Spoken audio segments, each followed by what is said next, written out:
to believe an offense has occurred, I send to the RCMP.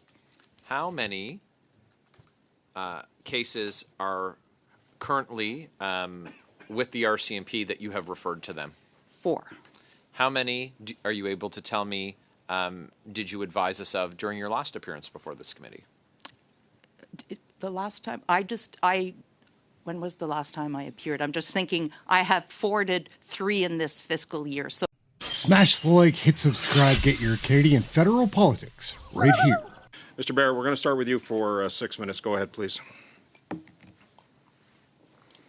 Commissioner, the threshold to require registration is what? currently under the Act, it's called a significant part of duties, which means it's a threshold for the employer once collectively all of the employees' work amount to a significant part of duties. That's been interpreted by the previous commissioners as being 20% of the collective work in a month, which was 32 hours. Last July, I announced that I was reducing that threshold, and since January 19th, it is now 8 hours. Should be 0, but it's now 8 hours. So that is 8 hours collectively for the organization? Yes. So you said it should be 0? Yes. If it were 0, if the threshold were removed entirely and lobbying had to, and anyone who was doing lobbying had to be registered to do so, how many additional lobbyists do you estimate would have to then register with your office? I'm not sure what that amount would be. I can tell you that in the last 2 months, since January 19th, we've had 70 new organizations, corporations register. As a result of the change As to the a result threshold. of the change. I'm assuming it's as a result of the change. They were never registered before, so I have to assume that that's the case. So how many organizations and corporations lobbied less than 32 hours in a month? Probably a lot. Because I look at lobby days, for example.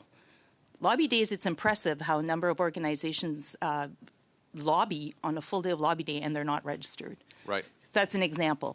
So there'll likely be a lot more that need to register. And would your office be able to manage that what you believe to be likely a lot more? Would you be able to manage with in the existing envelope of funding that you have and with your current staff complement? Would you be able to accommodate that? So far, so good, because what happens is that the registrations are done by the organizations, and all we do is review it to ensure that it's appropriate and well done, and then we just click buttons. So are we busy? Yes. Can we handle it so far? Yes.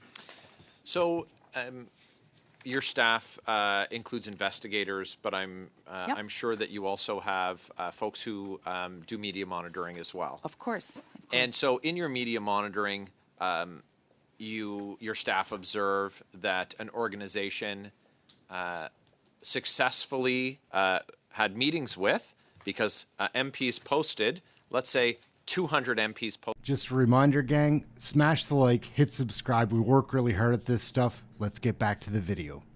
Posted that they met with an organization and they are not registered to lobby. What do you do?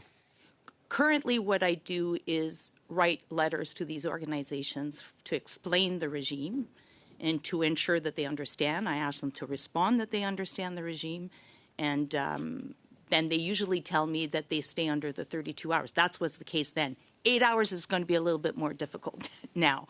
I will likely, I have not received any allegations of anyone under 8 hours so far. I might turn it right into a preliminary assessment to evaluate.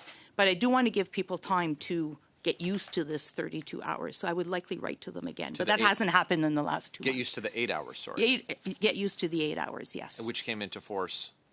January 19th. And of course, organizations have 2 months to register. So technically, they still until March 19th to register. So we haven't seen the full impact yet.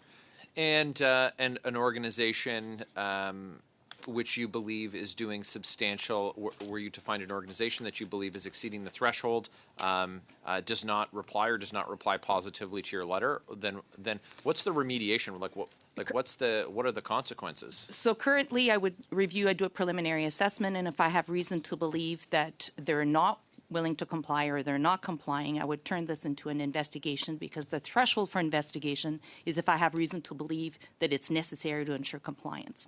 And then if I have reason to believe an offense has occurred, I send to the RCMP.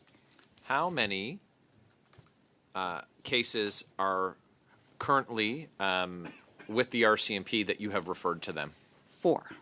How many are you able to tell me did you advise us of during your last appearance before this committee?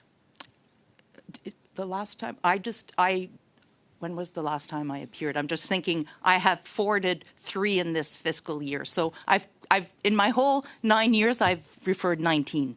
So I'm Okay. not sure what I would have said, probably 17, maybe 18. And so they cleared a bunch of cases. They cleared a bunch of, yes, there's been 2 charges laid.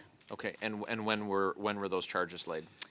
One in 2024, and the other one in 2022, I believe, 2023. And of the 4 that are currently resting with the RCMP, One of them is one of the charges that are laid. That case has not finished, so it's still with the RCMP. okay, and that's where that includes That's one that counts one of them. Then there's 3 that they're investigating. And for how long have they been with the RCMP?